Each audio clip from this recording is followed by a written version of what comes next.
Today, we're rediscovering 8 specific Viking vegetables that not only thrive in zones 6 to 7, but actually prefer these moderate conditions over extreme climates. These aren't just historical curiosities, they're superior alternatives to modern crops that will transform your garden into a productive, low-maintenance food system. If you're gardening in zones 6 to 7, you have the luxury of longer growing seasons and milder winters, but you're probably growing the same boring vegetables as everyone else. These 8 abandoned Viking vegetables are perfectly suited for zones 6 to 7 and will give you harvests your neighbors have never seen. Sea beet, Beta vulgaris maritima, the original triple threat. The Viking connection. Sea beet represents one of agriculture's most remarkable stories. This single plant is the genetic foundation for 3 different crops we buy separately at grocery stores today. Archaeological evidence from coastal Viking settlements shows they deliberately cultivated sea beet in their gardens. After discovering it growing wild along fjords and shorelines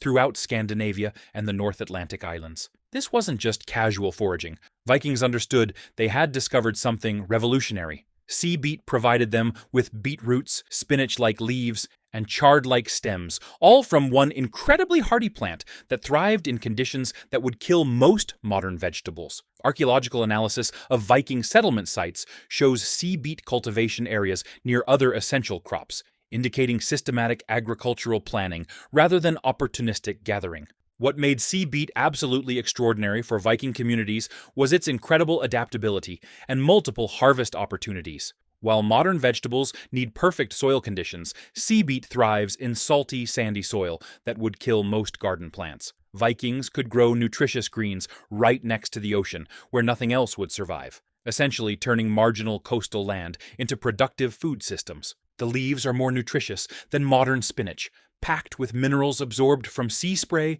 and coastal soil conditions. Vikings ate them raw in early spring when vitamin deficiency was killing people across Europe, or cooked them into hearty stews that sustained families through brutal winters. The roots, when left to grow for 2 years, developed the sweet, earthy flavor we associate with modern beets, but with far superior nutrition density and natural salt content that enhanced flavor. Here's what's fascinating about our agricultural evolution. We took this one incredible plant and bred it into 3 separate, weaker varieties that each need different growing conditions and care requirements. Meanwhile, the original sea beet still grows wild along European and North American coasts, offering superior nutrition and requiring zero care from gardeners. It's like having a Swiss Army knife and trading it for 3 separate tools that each only do one job poorly. Why it's perfect for zones 6 to 7. Sea beet thrives in zones 6 to 9 and loves the moderate temperatures and longer growing seasons of these zones. It's particularly valuable for coastal areas, but adapts well to inland conditions. Modern growing guide. When to plant. Direct sow in early spring, 2 to 3 weeks before last frost. Where to plant. Well-drained soil in full sun tolerates salt and sandy conditions. Spacing, 8 to 12 inches apart for leaves, 4 to 6 inches for baby greens. When to harvest. Leaves continuously through growing season, roots in second year. Success secret. Cut outer leaves regularly to encourage continuous production, or harvest whole plant for roots. Culinary value. Leaves taste like spinach, with a slight mineral tang. Stems like chard, and roots like sweet beets. One plant provides 3 different vegetables throughout the season. Wild leek, ramps, Allium tricoccum. The gourmet spring treasure, the Viking connection. Wild leek, known today as ramps, was so valuable to Norse settlements that they established entire garden plots dedicated to this pungent bulb. Recent archaeological analysis of soil samples from Viking settlements has revealed allium pollen and bulb fragments, proving that Vikings weren't just harvesting wild ramps, they were actively cultivating them in sophisticated garden systems. This makes perfect sense when you understand that ramps provide intense onion garlic flavor that could transform bland, preserved foods into something actually edible and appetizing. Archaeological evidence from food preparation areas shows ramp bulbs stored alongside other preserved foods, indicating systematic cultivation and storage rather than casual foraging. What made ramps absolutely essential for Viking communities was their perfect timing and incredible flavor intensity. These plants emerge in early spring, exactly when stored onions and garlic from the previous year were running out or had spoiled during long winter storage. Vikings could harvest fresh, potent flavoring just when their food was becoming monotonous and nutritionally deficient, providing both culinary and psychological benefits during the challenging transition from winter to spring. The bulbs could be pickled or dried for later use, providing year-round access to this concentrated flavor that could make even the blandest preserved foods taste fresh and appealing. Vikings understood that food needed to be psychologically satisfying as well as nutritionally adequate, and ramps provided the intense flavors that made harsh winter diets bearable. Modern restaurants charge premium prices for ramps during their brief spring season, treating them like exotic delicacies available only to wealthy customers. Meanwhile, Vikings had figured out how to cultivate reliable supplies of this gourmet ingredient in their own gardens, ensuring consistent access to premium flavoring that enhanced every meal. The plants naturalize easily, spreading through underground bulbs to create permanent colonies that produce food for generations without replanting or maintenance. Why it's perfect for zones 6 to 7. Ramps thrive in zones 3 to 7 and prefer the moderate winters and rich soils common in these zones. They're particularly valuable for woodland gardens and shaded areas. Modern growing guide. When to plant. Plant bulbs in fall, 4 to 6 inches deep. Where to plant. Rich, moist soil in partial to full shade. Woodland conditions preferred. Spacing. 4 to 6 inches apart. They'll naturalize and spread. When to harvest. Leaves in early spring. Bulbs sparingly to maintain population. Success secret. Be patient. Plants take 3 to 5 years to establish from seed, but bulb plantings produce faster. Culinary uses. Intense garlic onion flavor, perfect for early spring cooking. Use leaves like scallions, bulbs like garlic. Excellent pickled or fermented for year-round use. Enjoying rating the past with us? Then consider using YouTube's new feature and hype this video. It really helps a small channel like mine get more views and allows me to create more content. To hype the video on your mobile device, swipe left on the comment preview carousel until the option to hype the video surfaces, or tap, and the carousel will change to show the option to hype. Your support helps a ton. Now back to the abandoned Viking vegetables for growing zones 6 to 7. Pignut, Onopodium majus, the hidden underground treasure, the Viking connection. Pignut proves that Vikings knew exactly where to locate the hidden treasures in their landscape, understanding that some of the most valuable foods grew secretly underground where casual observers would never find them. This plant from the carrot family conceals sweet, crisp tubers underground that taste like a cross between potatoes and hazelnuts, providing concentrated nutrition in small, easily stored packages. Place names across Norway still reflect Viking familiarity with jordnot, or earth nuts, indicating that knowledge of this plant was so widespread it became embedded in the geographical language itself. Archaeological evidence suggests Vikings valued pignut as both a regular food source and emergency nutrition that grew wild in forest edges and shady areas where other root vegetables wouldn't thrive. The small tubers, only 6 to 8 millimeters across, were eaten raw or boiled like tiny potatoes, providing concentrated energy that was especially valuable during lean periods when larger crops failed.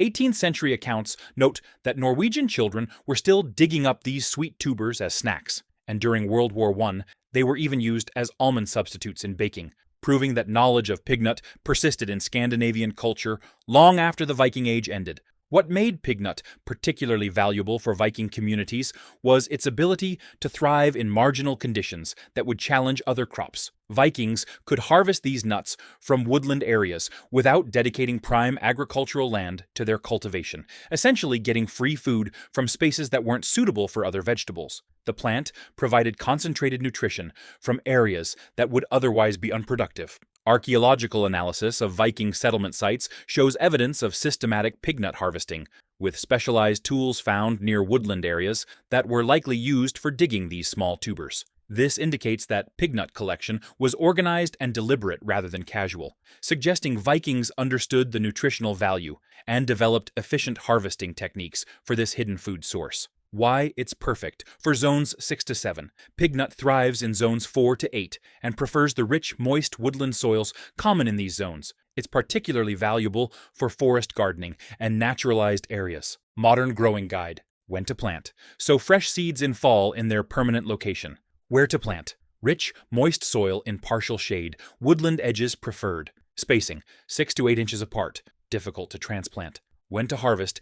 Dig tubers in late summer, when foliage dies back. Success secret: mark locations carefully. Plants disappear completely after harvest and are hard to relocate. Culinary value: sweet, nutty tubers can be eaten raw like nuts or cooked like small potatoes. High in starch and natural sugars, providing concentrated energy in small packages. Sea kale, Crambe maritima, the coastal asparagus. The Viking connection. Sea kale represents one of the most sophisticated examples of Viking agricultural innovation, demonstrating their understanding of specialized cultivation techniques that wouldn't be discovered by mainstream European agriculture for centuries. This remarkable plant from the cabbage family grows naturally on coastal cliffs and beaches, but Vikings developed systematic cultivation methods that transformed it from a wild forage into a reliable garden crop. Archaeological evidence from coastal Viking settlements shows sea kale cultivation areas protected by stone walls and earthworks, indicating deliberate agricultural planning rather than casual harvesting.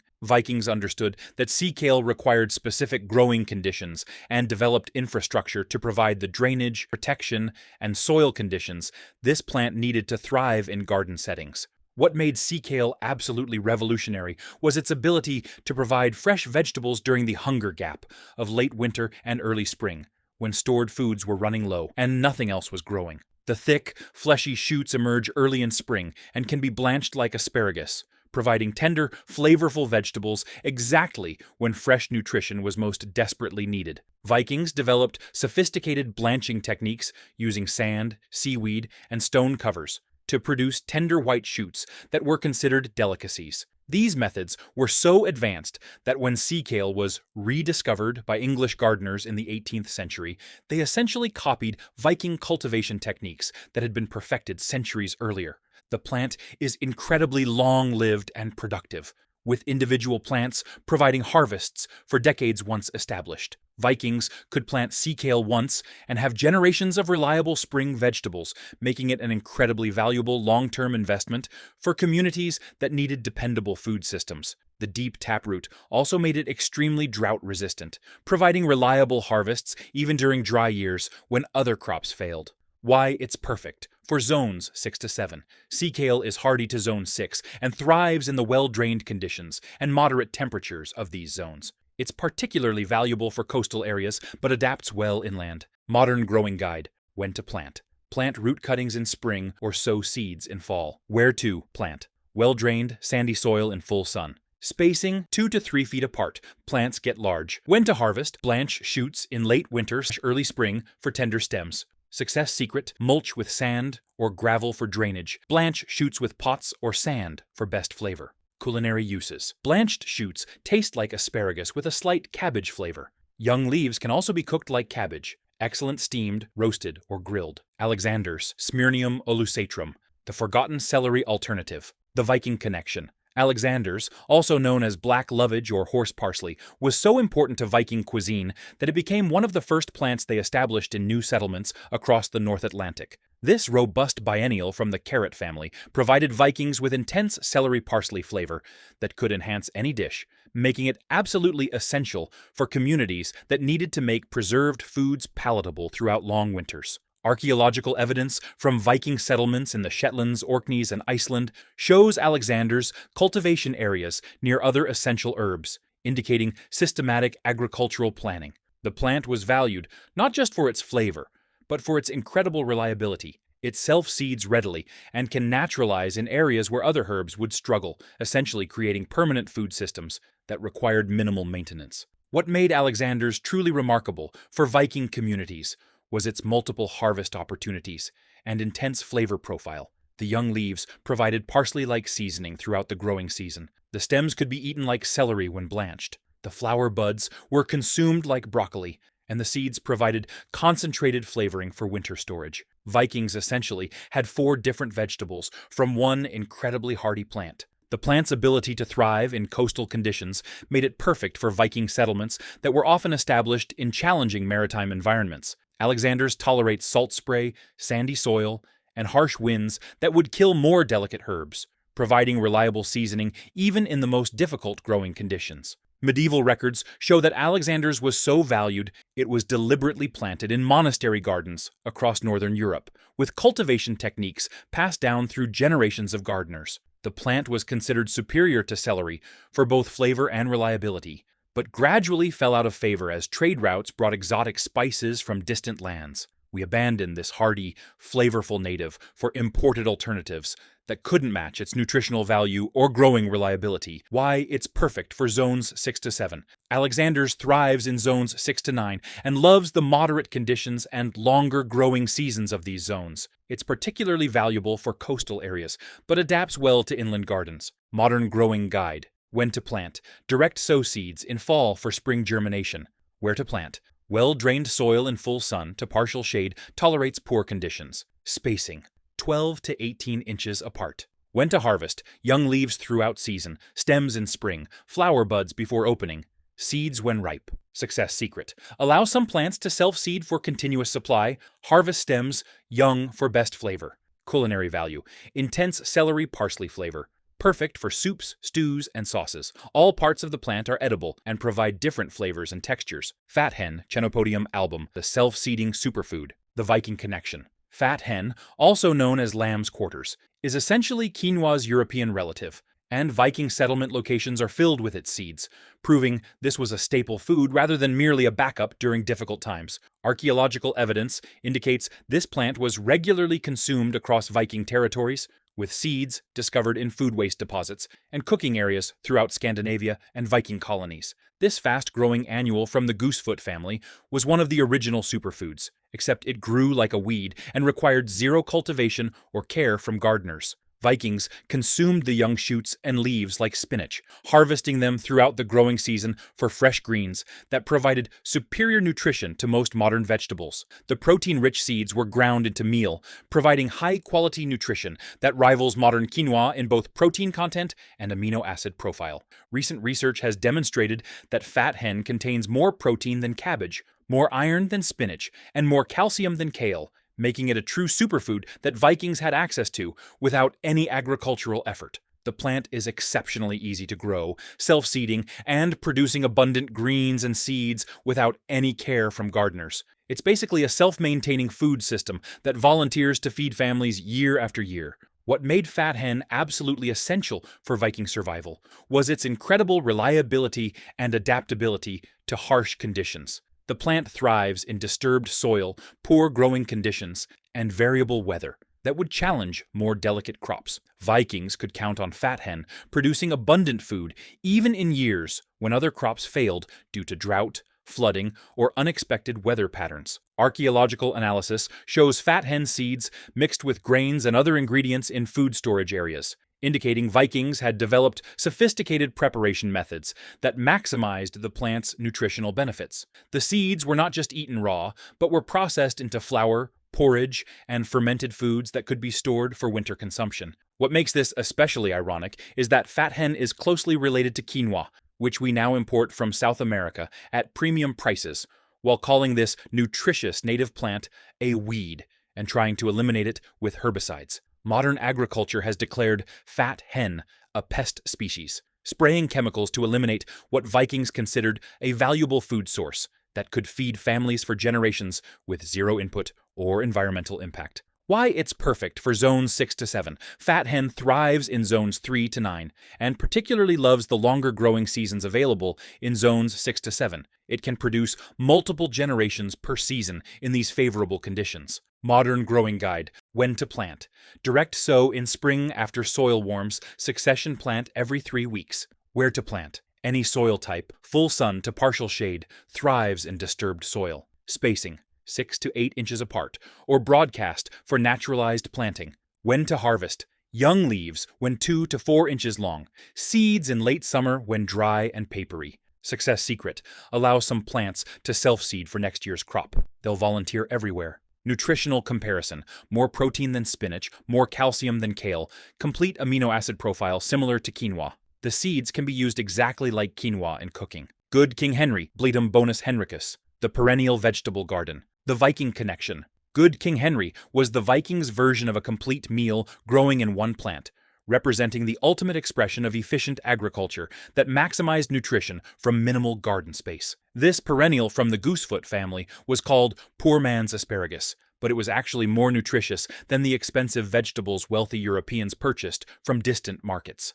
Archaeological evidence from Viking settlements shows Good King Henry cultivation areas alongside other essential crops, indicating this wasn't a backup food, but a deliberate agricultural choice that provided multiple harvests throughout the growing season. The plant provided asparagus-like shoots in spring that were blanched and eaten as a delicacy, exactly when fresh vegetables were most desperately needed after long winters of preserved foods. Throughout summer, the succulent leaves were used like spinach in soups and stews, providing continuous nutrition without requiring replanting or special care. Even the flower buds were edible when boiled, giving Viking families multiple harvests from a single plant that returned year after year without any agricultural input beyond initial establishment. Medieval sources describe Good King Henry as being treasured through the Middle Ages, before virtually disappearing from cultivation by the 20th century. This decline represents one of agriculture's greatest losses. We abandoned a reliable perennial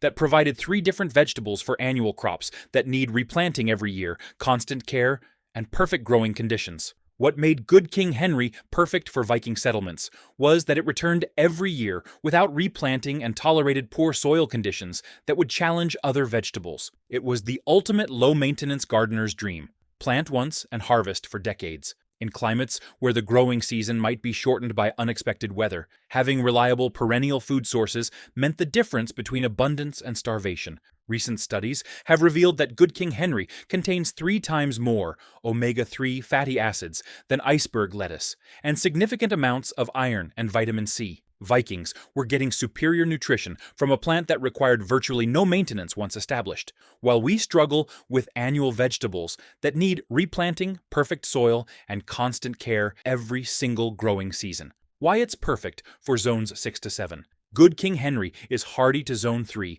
and thrives in the moderate conditions of zones 6 to 7. The longer growing seasons allow for extended harvest of leaves and multiple flushes of shoots. Modern growing guide. When to plant. Start from seed indoors 8 to 10 weeks before last frost, or plant divisions in spring. Where to plant. Rich, moist soil in full sun to partial shade. Spacing 18 to 24 inches apart. When to harvest. Blanch spring shoots like asparagus. Harvest leaves like spinach all summer. Collect flower buds in late summer. Success secret. Mulch heavily in fall to protect crowns and encourage early spring shoots. Nutritional value. Contains 3 times more omega-3 fatty acids than lettuce, and significant iron and vitamin C. It's like having asparagus, spinach, and broccoli growing in one low-maintenance plant. Corn salad. Valerianella locusta. The winter salad champion. The Viking connection. Corn salad, also known as lamb's lettuce or mâché, was the Vikings' secret weapon for maintaining fresh nutrition throughout the harsh winter months, when other leafy greens had long since succumbed to cold weather. This small, rosette-forming plant from the valerian family provided fresh, nutty-flavored leaves throughout winter, making it absolutely essential for communities that needed vitamin-rich foods during the darkest, most nutritionally challenging months of the year. Archaeological evidence from Viking settlements shows corn salad cultivation in protected areas near buildings and in cold frames, indicating deliberate cultivation rather than wild gathering. The plant was so valuable for winter nutrition that Vikings developed sophisticated techniques for growing it in protected locations, essentially creating some of Europe's first season extension methods specifically designed to maintain fresh food production during winter months. What made corn salad absolutely revolutionary for Viking survival was its unique ability to thrive in cold weather that would kill other leafy greens instantly. While spinach, lettuce, and other salad crops surrender to the first hard frost, corn salad actually improves in flavor and texture as temperatures drop, becoming sweeter and more tender in cold weather. Vikings could harvest fresh, crisp greens throughout winter, providing essential vitamins and minerals when scurvy and other nutritional deficiencies were claiming lives across medieval Europe. The plant's compact size and low growing habit made it perfect for cultivation in small spaces and protected areas around Viking settlements, requiring minimal soil preparation and thriving in partially shaded areas where other vegetables would struggle. Medieval sources describe corn salad as being particularly valued by monks and herbalists who understood its medicinal properties alongside its nutritional benefits. The plant contains high levels of vitamin C, iron, and beta-carotene, providing essential nutrients that were often lacking in winter diets based on stored grains and preserved meats. Modern agriculture has largely abandoned corn salad in favor of greenhouse-grown lettuce and imported greens that require massive energy inputs and long supply chains. We've lost a plant that could provide fresh salads throughout winter without any artificial heating, lighting, or protection, essentially rejecting a sustainable solution to winter nutrition in favor of energy-intensive alternatives. Why it's perfect for zones 6 to 7. Corn salad is hardy to zone 5 and thrives in the moderate winters of zones 6 to 7. It's particularly valuable for extending the fresh salad season well into winter. Modern growing guide. When to plant. Sow in late summer for fall/winter harvest or early spring for spring harvest. Where to plant. Rich, moist soil and partial shade, excellent for cold frames. Spacing 4 to 6 inches apart or broadcast for cut-and-come-again harvest. When to harvest. Individual leaves or whole rosettes. Continuous harvest through winter. Success secret. Grows best in cool weather. Hot weather causes bolting and bitter flavor. Nutritional benefits. High in vitamin C, iron, and beta-carotene.